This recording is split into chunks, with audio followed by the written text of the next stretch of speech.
VoiceoverGuy VR. Good evening, weary. Oh yes, can I get you to throw some what do you call it, tankards at us while we're recording this? That would be great. There we are. Good. And that's the. I'm gonna make this. I'm gonna make this bottle in the fireplace, though. I'm gonna make it from all the way up here. I'm gonna do it. I think he's gonna do it. And recording. Good evening, weary travelers, and welcome to episode 8 of Get Your Deck Out.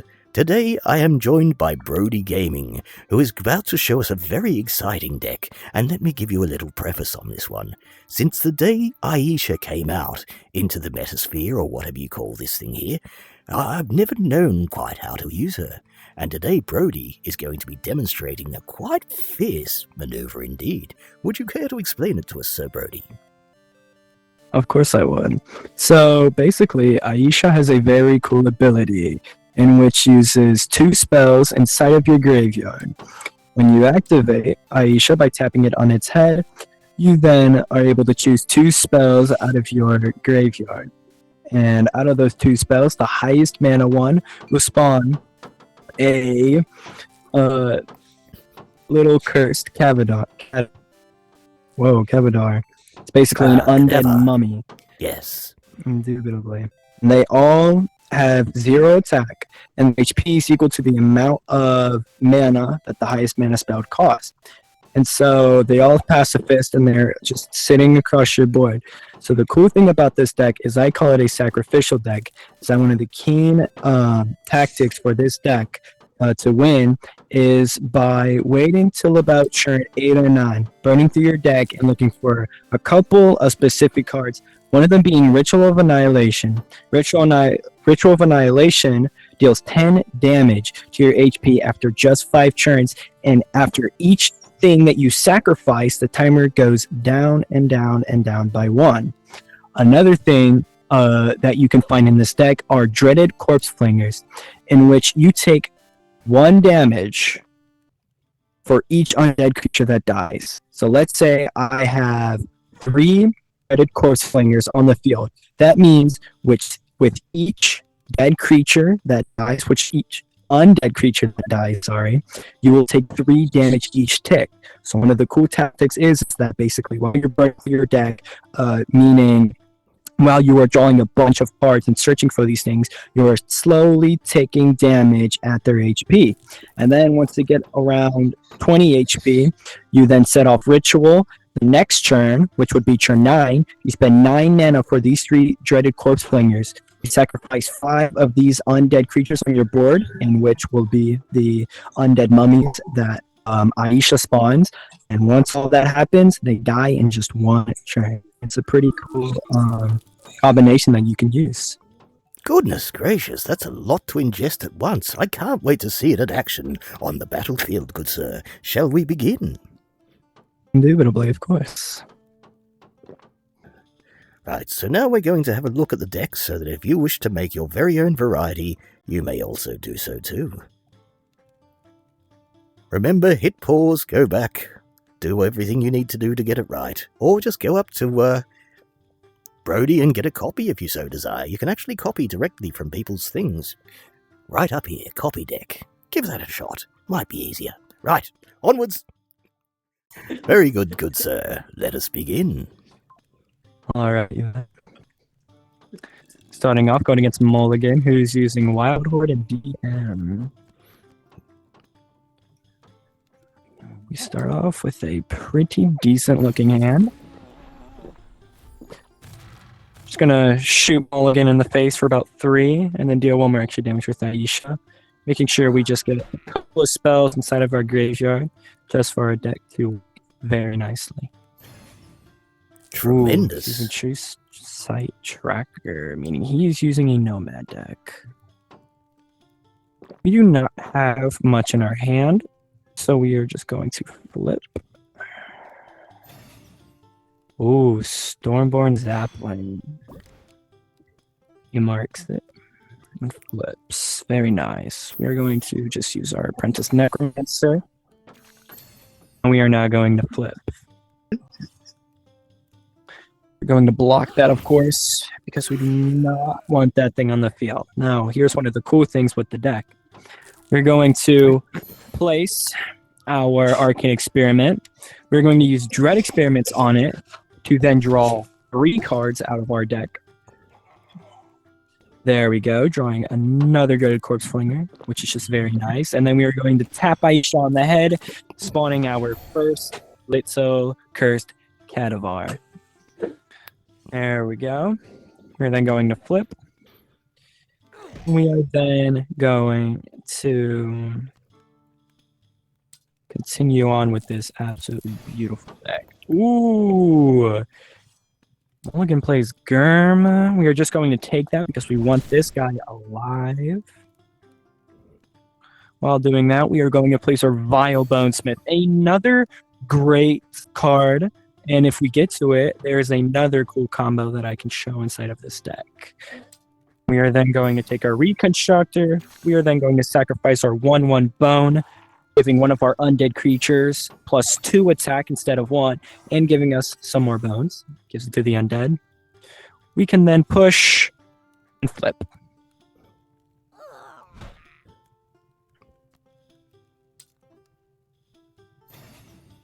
Ooh, Seething Spear Dancer. Those can be a little bit scary. We're just going to block with a 1/1. And we are going to flip.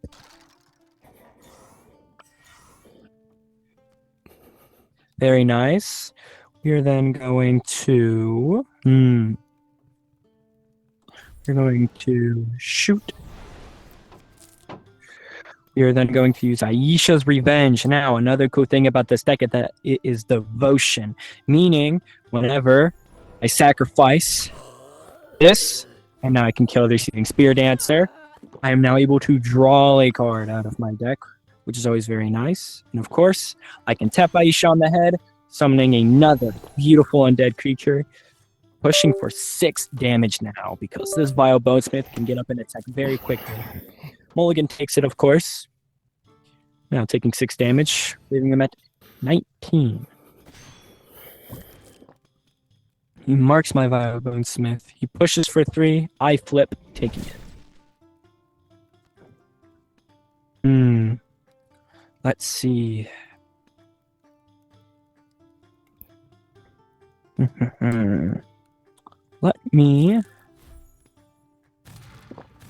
Let's kill that.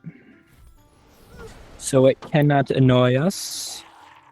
It sadly kills my beautiful Vile Bonesmith, who I very much endured. We're going to tap you on the head. And then we're going to use an Apprentice Necromancer to fill up the board. We're going to push for 1. Even Mulligan now at 18. Ooh, a Serrated Stalker. Sadly killing one of my undead mummies. It's not very good, but... Oh my. But of course, we could still look good from this. We are now going to use Aisha's Revenge on our Necromancer. We're going to kill one of their true trackers and draw a card. Very nice. We can now use Arcane Experiment. We then are going to use Necromancy on our Reconstructor and tap this guy on the head to draw just another card and summon some more undead creatures, which is very nice for us. Ooh, and then we're going to tap Aisha to spawn some more of these guys, and we are then going to flip. Now, a lot of the time, you can kill them before you get this combo. It is always possible. But that always depends on what your draw looks like. Very nice. Alright, we are now going to use Echoes of Errant Hell to kill one of those. Ah, yes! We use Ritual of Annihilation. Very nice. Our combo is coming into plan. We can then flip and wait for the chaos to begin. Awaiting Nocturnal chaos. Nemesis. Yes. Let's see. And a True Sight Tracker. Ooh. Ooh, he then targets his own creature and pushes with 2 of his 4/4. We're just gonna block one of those. We can always, of course, take damage. Damage doesn't really scare us in a Wild Horde deck because the only thing they can kill us with is bees, and bees aren't too scary. Oh, Now. speak for yourself. I find them rather scary indeed. Well, bees can always be a little bit scary, but in this type of deck, bees won't really save them. Now, here's one of the cool combos that we can use. Whoa, Sporecaster. Those ones can't hurt. Now, here's one of the cool things about our deck is that we can now use Mana Break. Oh Boom. my. And which can kill everything on the board. Oh dear. No. Sadly, killing one of our curses. But Oh dear. then we can tap you on the head and spawn 2 more of these guys. Interesting. And now, when I look at my hand, ooh, Mulligan, you little sly dog. Yes, we all despise Mulligan. Let us see. We're going to take that. And we are going to play. Ooh, we're going to play another Mana Break. Ooh, Killing well almost everything once again. We're going to sacrifice once. Boom. Looking here, looking very nice. Turning down the timer to 2 churns, meaning in 2 churns they take 10 damage as a mulligan. Now then. Mulligan summons Germ once again, and a big Dark Matter Devastator. Oh my goodness gracious. All we're going to do is block against the 3/1 and flip. Actually, we can kill Mulligan's Germ. Boom. And now, our plan comes in. We will spawn not 1 Dreaded Corpse Flinger, not 2 Dreaded Corpse Flingers, but 3 of them. Oh my. We will then sacrifice, leaving Mulligan at 14. He then takes 10 damage. Boom, leaving him at 4. Wait a minute, we have another one to sacrifice, leaving Mulligan at now 1 HP, and luckily, Oh my. I mean, we can obviously push these 2, but because the Reconstructor is an undead creature, we can just push it and have Mulligan settle for defeat.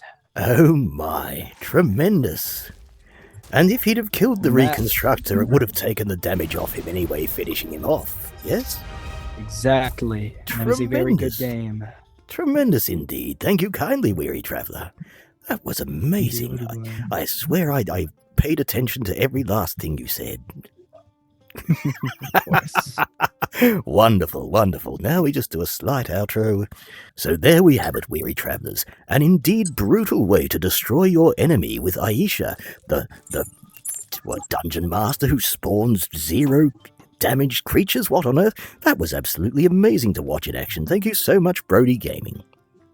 Yes, of course. Thank you for having me. Most welcome. Very well, let us have ourselves a tankard, and we shall see everybody on the next round. Ta-ta, weary travellers. Ta-ta, and...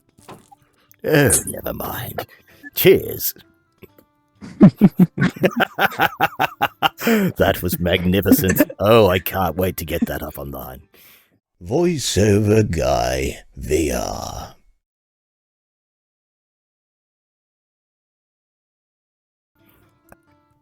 Let's see. What do I have a deck called Cell. I don't know why. And it's just nothing. Maybe you sold it. It's good enough.